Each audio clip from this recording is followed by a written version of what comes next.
The Texas legislative session has just begun, and Governor Abbott is wasting no time letting lawmakers know where he stands. Erica Zucco joining us live now. Erica, is he already talking about possible vetoes?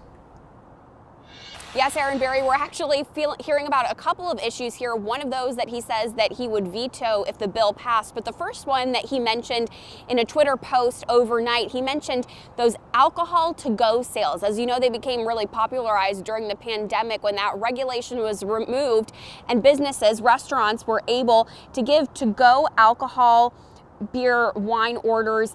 People could just come pick those up and bring them home. The governor signed a waiver allowing it at the beginning of the pandemic, extended that allowance, and now some lawmakers say they're on board with approving it for the future too. The governor also tweeted last night about a bill proposal that concerns Texas's Castle Doctrine.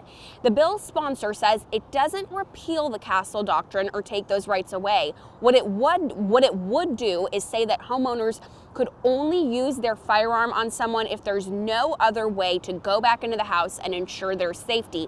The governor tweeted overnight that it has 0% of passing, and if it does, he'll veto it. The sponsor says that in a lot of reports, it's been misrepresented. We'll have to see if there's discussion on it this session.